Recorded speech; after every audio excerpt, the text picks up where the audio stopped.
I would say the first thing is we are in a day and age where there's nothing new under the sun, but what people are looking for is an authentic experience. So if you're creating anything, try and be as authentic as possible. Create what is you because people can never copy you. So you want to do what is you because people are always looking for something different.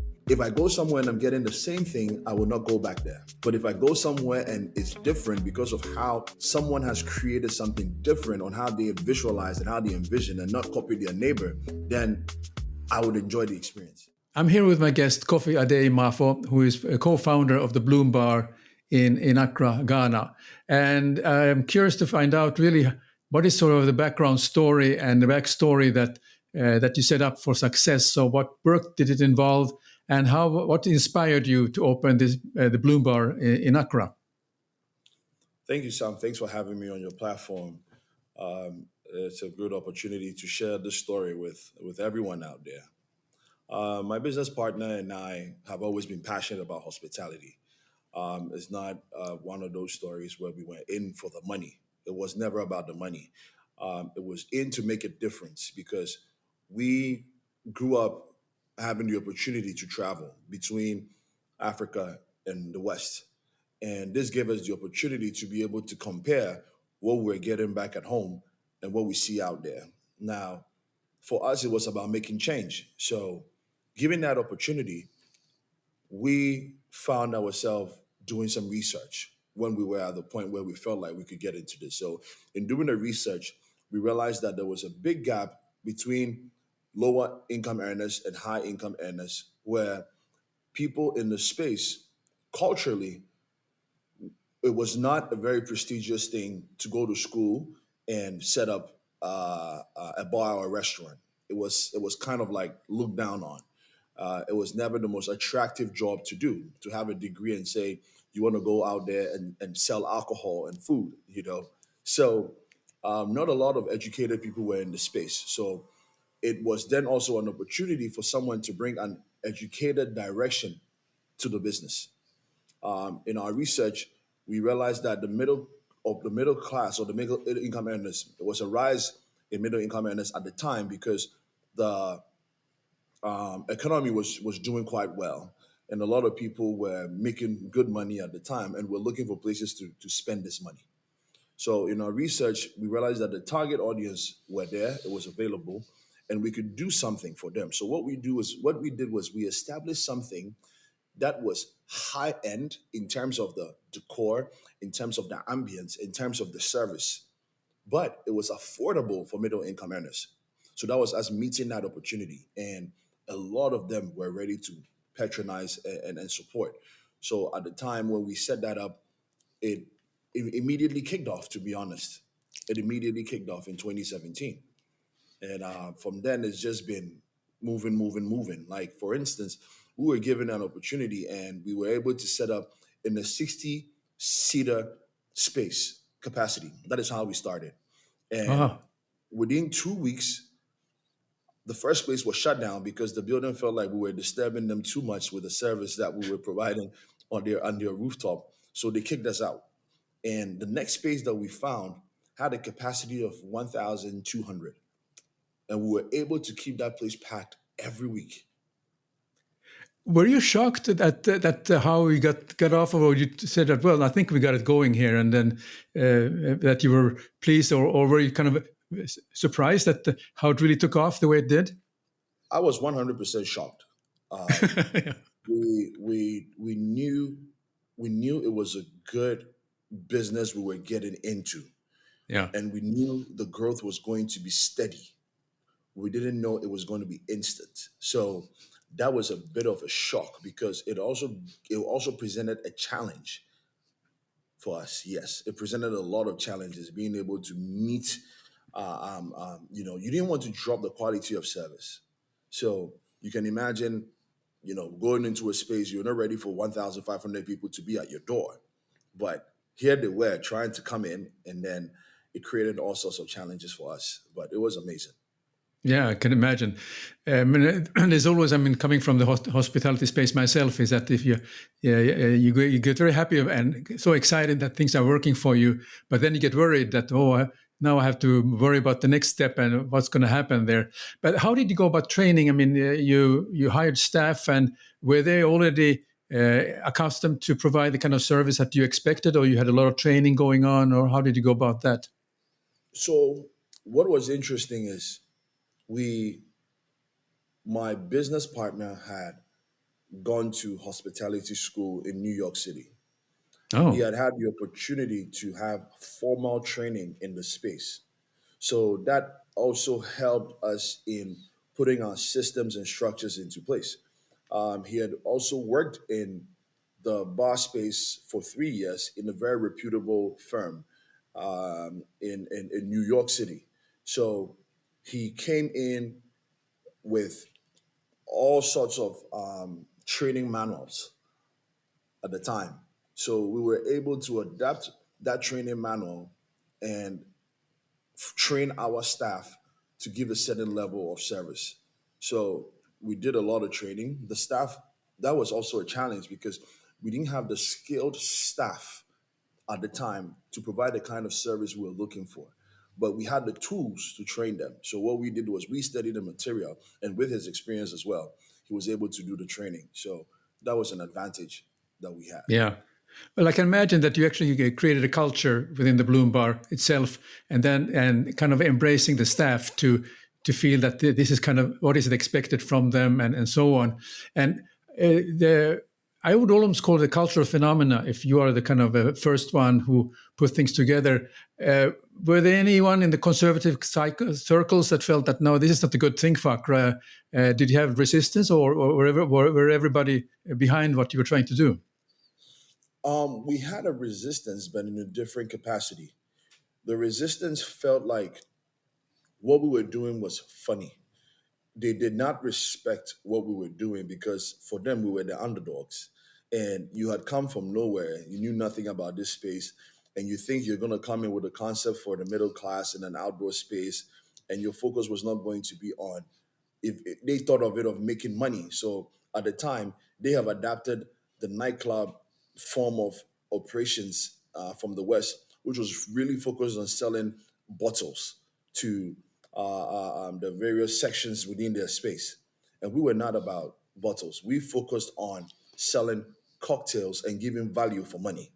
Yeah, Okay. yeah. So the resistance came from our people within the industry that looked down on what we had to offer. I think it's And called envy, it, right? yeah, it hit them by storm because then now everyone who wants to save money feels like I would rather spend in Bloombar because I get value for money. I'm sitting in a premium space. The service is good. I don't have to come in and spend what I don't want to spend because I want to sit in the best seats. They provide seats for everyone, and it worked out for us, to be Yeah, honest. yeah. Yeah. So interesting about the impact on the perception of the hospitality industry in Ghana. How has it inspired maybe the next generation entrepreneurs? Because now they are the younger generation, younger than you, that say, "Well, I think we have something going on here," and they may be coming out with absolutely an idea because it fits their lifestyle and something else. So, do you see that going on already? That you are being almost like a mentor to some of the younger entrepreneurs? In all honesty, we revolutionized an entire space in Ghana. Oh, We changed the full perception about being a bar owner in Ghana.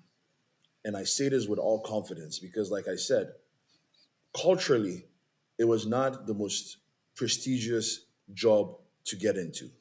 yeah. A lot of people within different industries that kind of overlaps into your industry. For instance, vendors who would sell drinks to bars and restaurants had never worked with a bar that was doing the numbers that we were doing weekly. So there was, and we came and met a system where vendors would often determine the pace of the relationship between themselves and the bars and the restaurants. So you go into any bar before us, a majority of the time, if they were sponsoring that bar, you realize that you probably have maybe a lot of Guinness posters and Guinness things all over the bar. And they were Yeah. probably doing that for free and paying very little money. But when Yeah. we came in, we did not have the help and support because everybody felt like what we were doing was funny. So Mhm. because they underestimated what we were doing and we were able to break through without their assistance, now we had the power to determine the relationship.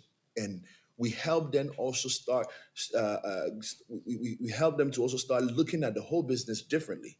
Because now you approach me and you want to put your things on my bar, I will charge you for putting your things on my shelf. I would tell you how the relationship is going to go. And we changed that in Ghana. Yeah. We changed it as far as getting companies like the banks, the telecommunications to come up with products to sell within the space of a bar and a restaurant. A typical example, MasterCard had to sit down and figure out how can they tap into Bloomberg market, a whole MasterCard. And MasterCard would come up with Bloomberg, we want to sit down with you. We want you to be able to get people who are using MasterCard in your space to get a discount whenever they use MasterCard. So we want to pay money for a number of products. Anybody that comes in and uses a MasterCard, you give them a discount. It had never happened in the history of Ghana. We changed that. We had a whole financial sector sit down, look at our business and go like, hey, let's find a way to work with these guys. Yeah. Then we had Uber. Uber came in, and at the time, Bloomberg was the most visited space by Uber. So, looking at their statistics, they also felt like, wow, we have to sit with a bar and work with them and come up with a concept of not drinking and driving. Yeah. These Very things we good. caused the whole change. We caused this change and inspired a whole generation to now look at us and go like, this is something I want to do. I want to own a space like that. So Mm. after Bloom Bar, if you go to Ghana now, the number of outdoor spaces that adapted our business model is all over the country, Oh, thanks to really? us. So Oh, we that, did inspire a whole generation. well, I can see that. I mean, that's very special. Now, because the significance of Bloomberg's emphasis on unpretentious five-star service, and you're selling cocktails. How has this approach been seen by, let's say, your neighboring countries in the West African nightlife? Is there any other countries who are doing that, or are you sort of the one who's the only one who's doing it? I'm just curious about how it affects, if it does affect at all. It did. It did affect. We became a staple that you want to learn from. So funny enough, you go to Cote d'Ivoire today. Someone opened a place called Bloom Bar. Yeah. Yeah, 3 years after we opened ours. And Yeah. it only goes to show that we had inspired not just people within Ghana, but people outside of Ghana. Yeah. Yeah. So I know we did make a huge impact beyond the borders of Ghana. Yeah. Well, sometimes you say that somebody's copying you. That's the best compliment because they couldn't come up with a better idea. True, true, very true. Yeah. Yeah. Yeah. So, I mean, any expansion plans? So, I mean, the success that you're doing in Accra. What are the plans now for the future? Looking at what you have succeeded in at this time. Um, the plans have already been set in motion.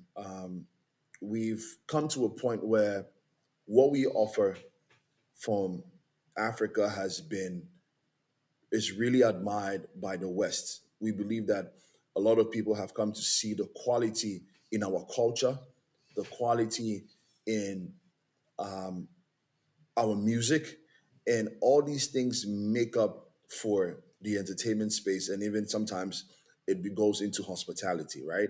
Yeah. So being able to become a destination where you do not have to travel all the way to Ghana to experience, we have found a way to put that concept together and bring it to the United States of America. Oh. So we have now become a destination within America, and we offer very authentic experiences with the quality of food, with the ambience that we create, with the drinks to offer a very modern Afrocentric space. and then we tend to describe our cuisine as internationally inspired cuisine with hints of African flavor. Yeah. And the reason why we describe it in that manner is because we know that when you come out here in the West, you want to present what you're familiar with as the base, okay? But the quality comes from the flavor of what you're eating, Yeah. and then obviously the product you're using, right? So we've also brought in very quality flavors authentic to our culture that you do not find when you're eating your steak all the time, that you don't get when you're eating your pork belly all the time. And we have found a way to obviously fuse these cuisines together. So what we present in terms of flavors and what you're eating and what you're drinking is a hint of what we have at home that gives you a different idea when you travel, when you have to travel all the way to experience it. We brought it right out to your doorstep. Yeah. So Could you speak a we little have bit that. about the music aspect? Because I think the music and the vibes must play a significant role in creating an atmosphere in a place like Bloom Bar. Yeah, the music is everything for us in hospitality because music has a way of setting the tone for the right energy. Okay. Now, with the kind of music coming out of Africa now, all the way from South Africa, all the way up to the West, we have Amapiano and we have Afro beats, and now we have other genres that are coming out of it, Afro pop and all of that. These are songs that have gone, are making as much on the billboard like every other song that you hear out there. So we found a way to infuse this for that audible. You get us an experience within our space. Yeah. So you get in there, and the kind of background music being played is probably Afro house, not necessarily house music from the West. And Right. those elements are in there, and that just creates the perfect vibe. You just feel like you're somewhere else and not in your America. That is what we're able to present through music. Yeah, I'm fascinated about music in general, and I'm particularly fascinated about what's coming out of Africa. I mean, the rhythm, the vibes, and also how it's continuously evolving. It's not stagnant. It's just continuously evolving, becoming very, very exciting and inspiring to listen to, and that kind of makes your day when you listen to that. Yeah, Very true. Very yeah. true. Question: How do you maintain sort of a down to earth ambiance while you becoming a renowned nightlife destination? Because I think there's always the issue about how not to how to keep it going the way you originally I thought that you have this ambiance factor, and then you're becoming a very successful. How do you keep it going so you have a sort of a your finger on the pulse that you are still on how you initially On thought you top of wanted to things. have it there. So we are very involved in the day-to-day activities of our business because Okay. we understand what it means to be consistent at what you do. Importantly, we understand what it means to be able to adapt to changes. So, being a part of it on a daily basis, we see how times are changing and we make sure that we get our brand to grow with the times because you don't want it to be left behind. Like you said, hospitality is changing, just like music is changing and all the other things are changing. Experiences are changing constantly. So, you want to always know what is going on within the space as owners of the establishment and bring your level of service, bring your level of operations to this renowned standard. So we are a part of it and we ensure and we make sure that these things are standardized and imbued in our everyday operations and activities that we do. So we are always there to make sure it's happening. We are part of marketing. We help the marketing team to speak the way the brand should be spoken of. We don't want to appear as a very conventional brand, which is doing what Yeah. is Yeah. just basic. No, we do things and you know that this is Bloom Bar, you know? Yeah, I mean, unfortunately, I haven't had a opportunity to visit, but I visited the website and look at the pictures, and I get the sense of that the atmosphere that you are able to convey cleverly. So it really shows that you're really heavily involved yourself in there, and I think that's really a true hotelier, hospitality professional need to have their finger on. Cannot there are certain things that you can delegate, and some certain things you really cannot delegate. But having the social media in under control and continuously bring out sort of that content that inspires people to visit you. So that's quite interesting. I have a couple more questions because I think it's a very interesting topic. What lessons can an inspiring entrepreneurs learn from the success story of Bloom Bar?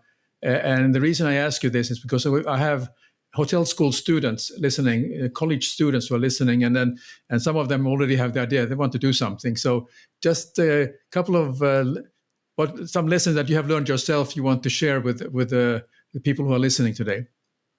Um, I like to say I would like to share that I'm also a hotel student.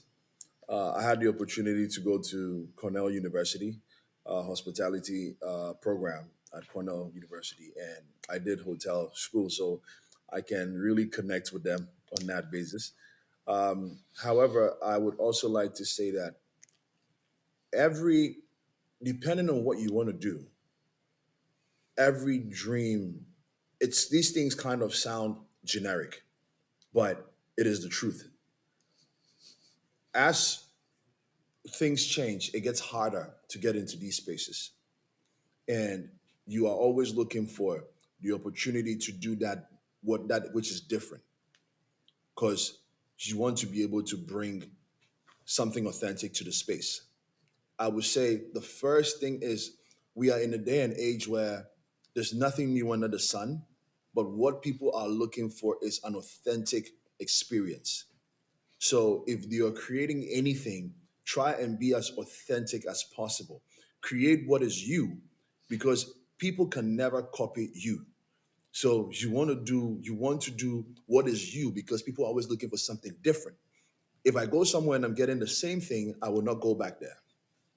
But if I go somewhere and it's different because of how someone has created something different on how they visualize and how they envision and not copy their neighbor, then I would enjoy the experience. So authenticity is everything in this space. That's number Oh, one, especially in the world that we are in. very good. Now, I have also a lot of hoteliers watching this show. So, just your thoughts where you see trend is not maybe a nice word, but just how do you see the future of hospitality, particularly in the areas you are involved with? What is sort of the behind the curve now that you are keeping an eye on? Um, the space that we're in is, like I said, I came here and realized one thing. I realized that quality sells itself, but what is the difference now is the market always determines what is new. You cannot really determine what the market wants. And the market can change and switch up at any point in time. Now, what I've seen in the state that I'm in Atlanta, is I saw something happen in New York. Everyone kind of got used to having the steakhouses, the burgers, the steak, the everyday American cuisine. Then there came in the Chinese and the Korean barbecue and all these other things, and with the Asian fusion and all these things. What is new right now are authentic cuisines.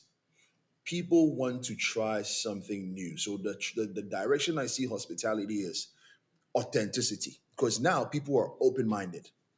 People are not caught up in a box. People want to experience new things, new flavors, new ambience. So if you are smart, you want to position yourself to be authentic, just like I said, Yeah. and you'll be surprised the number of people who want to come and capture that experience and even say that they're the first to enjoy this and share on their social media platforms. Very good. So Yeah. I'm sure there will be a lot of my viewers and listeners who want to find a way how to connect with you. How can they do so if they want to connect with you? Well, you can find me on Instagram. You can connect with us at Bloomberg Atlanta or Bloomberg GH. Any of them, you can reach out to us there, or you can email me directly at info at bloombar bloombargh.com. Info at bloombargh.com. you can email me there, and I'll definitely get that email. Very good. I will put those also in the show notes and in the descriptions for anyone who wants to connect with you. In closing, I just want to thank you very much, Kofi. I had really a nice discussion, and I certainly learned and understand where you're coming from, and also that I congratulate you and your partner what you have accomplishing. And this is a really inspiring and refreshing to see what's going on in your space. So thank you very much.